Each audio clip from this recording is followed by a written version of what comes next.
This is your News Source Evening Bulletin for today, Tuesday, the 8th day of December in the year 2020. I'm Gordon Mosley. Here's what we're tracking tonight. On the police blotter, a 60-year-old man was shot dead and robbed of his motorcycle just outside the Red Bar in Garnet Street, Newton Kitty last evening. The incident occurred just before 10 p.m. The dead man has been identified as Peter Gonzalez of Kitty. Initial reports indicated that the man was riding his Honda XR motorcycle along Garnet Street towards Vlasingen Road when two men on another motorcycle rode up behind him and one of them opened fire. Gonzalez fell to the ground after being hit multiple times to the body. One of the armed men grabbed his motorcycle and rode off in the company of the other man and made good their escape along Vlasingen Road. Paramedics and the police were summoned to the scene by persons who were in the area at the time of the incident. However, Gonzalez was pronounced dead at the scene. Investigations are ongoing tonight. More news coming up in a moment. Guyana, we've been through it all. But as a people we have weathered every storm and risen to every challenge. Because it is the people of Guyana that gives it its strength. all the people, regardless of race, class, or religion. We are one people, one strength. And now is our time. A time to rise. Together, we rise.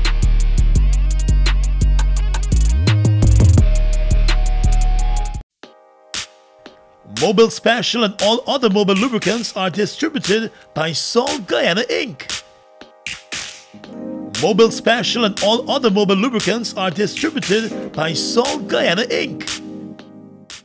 Ravinas and Water Street and Anans and Regent Street just received a new shipment of leatherette in over 16 colors. Leatherette can be used in a wide variety of applications, including covering speedboat seats, cargo, and keeping commuters dry. Ideal for minibus and car seats, leatherette can be custom made to your seating requirements. Leatherette is easy to clean and sanitize and a better choice during the COVID pandemic. For fast and comfortable shopping, visit us to get the best prices in town. Ravinas and Water Street and Anans and Regent Street. Mom, what are you doing with GPL on your list? Child, you forgot I have to pay GPL? You got time with GPL? I have to keep these lights on. The customers who think in that manner and refuse to honor their obligation to GPL are obviously not playing their part in ensuring quality service delivery. So, I will continue to pay my GPL bill on time, every time. I recognize the value of your point, Mom. You were right.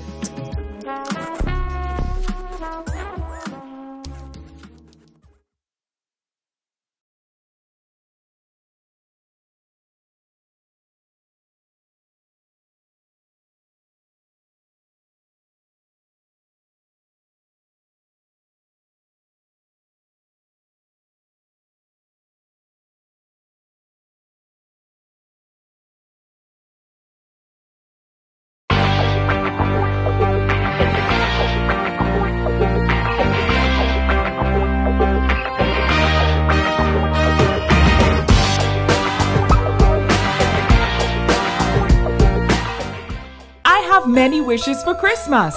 A freshly painted home, a new vacation home, a new car, home furnishings, my dream wedding, new kitchen appliances, a new smart TV, a new phone for Zion, school fees too. Gosh, I still want this work from home office area. I just wish I could get some extra cash to clear my debts altogether. Do you feel the same? GBTI is granting 12 wishes for Christmas. Mobil Special and all other Mobil lubricants are distributed by Sol Guyana Inc. Mobil Special and all other Mobil lubricants are distributed by Sol Guyana Inc. Former Director of Medical Services at the Georgetown Hospital and current Director of the Yesu Prasad Clinical Education Center, Dr. Madan Rambaran, has been appointed as the new Chairman of the Georgetown Public Hospital Corporation. The announcement was made today by the Ministry of Health.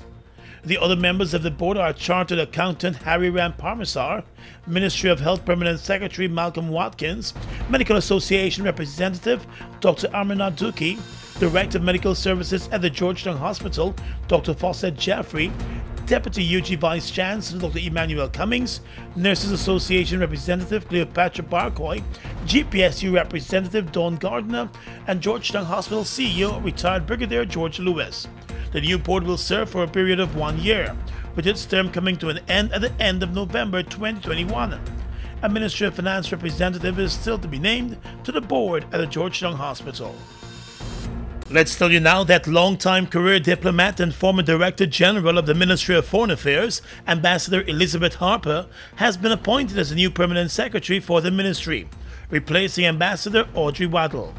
Waddell is expected to stay on at the Ministry but in a new role. That new role is still to be determined. Last December, Waddell herself was removed as Director General under the former government as the position was turned into a Permanent Secretary's position. She was rehired by the new PP Civic government just after it took office in August and landed the post of Permanent Secretary. It was Waddell who replaced Harper in 2015 when Mrs. Harper left the job to be the prime ministerial candidate for the PPP in a losing bid. Harper was rehired by the APNU-AFC government as a consultant in 2016, and she worked closely with the ministry on several international matters. Ambassador Harper is a well-respected diplomat who worked her way up at the Ministry of Foreign Affairs over a number of decades. She has always commanded the respect of the various political parties and their leaders in Guyana. After her losing bid to become the country's prime minister under the PPP, she refused a seat in parliament to represent the party. At the time, she said her decision not to go into parliament was a principled one. Her work at the Foreign Affairs Ministry continued in her consultant role throughout the APNU-AFC's time in office. U.S. carrier JetBlue Airlines will officially make its entry into the Guyana market from this Friday. The airline will launch its Guyana service with a non-stop flight from New York using its A321 aircraft. The carrier will initially begin its service to the Guyana market with 4 flights per week. Minister of Public Works Juan Edgell on Monday said all systems are in place to welcome the newest entrant into the friendly skies of Guyana. The airline was scheduled to begin its service between Georgetown and New York earlier this year, but those plans were grounded as the coronavirus pandemic crippled the airline industry globally. The flights from New York will leave at 3:40 in the afternoon to arrive in Guyana just after 10 p.m., while the flights from Guyana will depart at 11:59 in the night to arrive in New York at 5 o'clock in the morning. Guyana's Cherry Jagged International Airport was closed to regular flights since March because of the coronavirus pandemic. The airport reopened to regular operations in mid-October. Several safety measures are now in place to safeguard passengers, crew, and airport workers. Incoming passengers are required to have a COVID-19 negative test result that would have been obtained within 72 hours of their flight. There are systems in place at the airport for those passengers whose negative test results were received more than 3 days prior to their departure, but no more than 5 days. They'll be allowed to have a second test done on arrival in Guyana. Turning our attention now to the courts. 2 boys ages 15 years old and 18 years old were today charged with the rape of a 7-year-old girl. The incident occurred in the town of Bartica. The 2 teens appeared in court today and were not required to enter a plea to the indictable charge. They were arrested after the police launched an investigation into the abduction and rape of the 7-year-old girl last Friday. The young girl was discovered missing by her mother early in the morning. Neighbors joined the mother in a search party, and the child was found lying in a bushy area close to her home. She was found naked and in an unconscious state. She was taken to the Bartica hospital. One of the suspects was found close to the scene of the crime, and after he was attacked by angry residents, he revealed his accomplice. The 15-year-old has been remanded to the Juvenile Detention Center in Sofia, while the 18-year-old boy has been remanded to the Lusignan prison. They will make their next court appearance on the 31st of December. Almost a week since she was last seen, a family in Linden is pleading for help in locating their 16-year-old daughter. The student of the Linden Foundation Secondary School was last seen on Wednesday the 2nd of December at her Rainbow City Mackenzie home in Linden.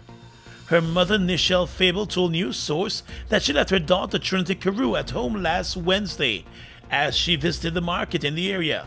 The distraught mother said when she returned home, her daughter was nowhere to be found. She explained that the night before her daughter went missing, she had a long talk with her about some of her friends and her behavior at home. She said throughout the conversation, her daughter never responded to her questions or concerns. According to the mother, the next morning all seemed well in the house, and it remained like that for the rest of the day, until she noticed that her daughter was missing when she returned from the market. A police complaint was filed, and the mother said she also provided a statement to the police investigators. The police has indicated that all stations will be on alert for the missing teen. The mother is asking for anyone with information about the whereabouts of her daughter Trinity Carew to contact the family on telephone number 661-1505. Across the Region is coming up next.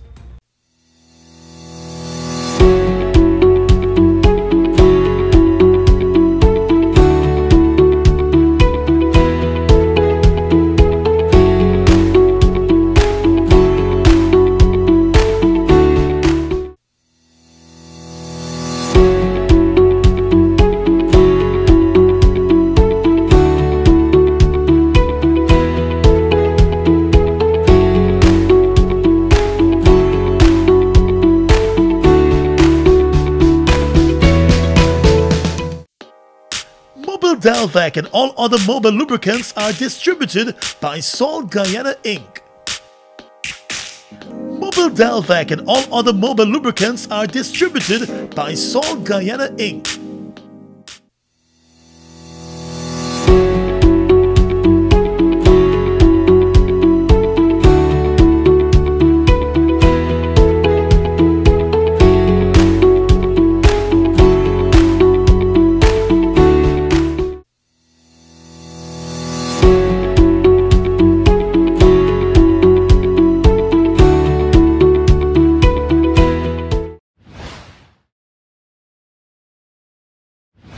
Due to the impacts of the global pandemic, COVID-19 across our nation, essential organizations like us have chosen to adopt innovative approaches to meet the emerging needs of our customers while protecting our employees. Here are some quick tips to make managing your GPL bill easier while we practice social distancing. To register for electronic billing, you can use the e-billing tab on your website. To access your bill balance, you can use 4 options: the website live chat at gpl.net, the online inquiry on our website under billing, SMS freedom by texting your GPL reference number to 624-0400 or 608-8400, or call our call center at 226-2600. A message from the Guyana Power and Light Incorporated. I have many wishes for Christmas. A freshly painted home, a new vacation home, a new car, home furnishings, my dream wedding, new kitchen appliances, a new smart TV, a new phone for Zion, school fees too. Gosh, I still want this work from home office area. I just wish I could get some extra cash to clear my debts altogether. Do you feel the same? GBTI is granting 12 wishes for Christmas.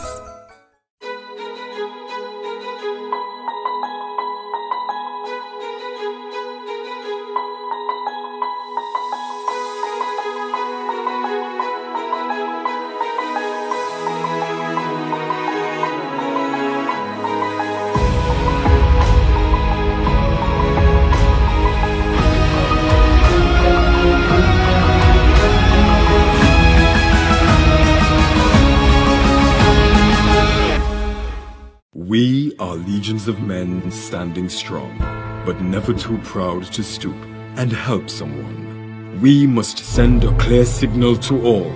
Do right, walk in upright ways, knowing that's what being a man is all about. And ever aware that things will only get worse when good men do nothing. Stand strong, be the one to live right. Been through it all. But as a people we have Weathered every storm And risen to every challenge. Because it is the people of Guyana that gives it its strength. all the people, Regardless of race, class or religion. We are one people, one strength. And now is our time. A time to rise. Together, we rise.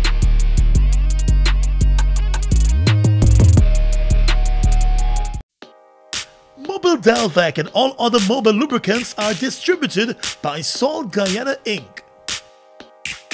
Mobil Delvac and all other mobile lubricants are distributed by Salt Guyana Inc.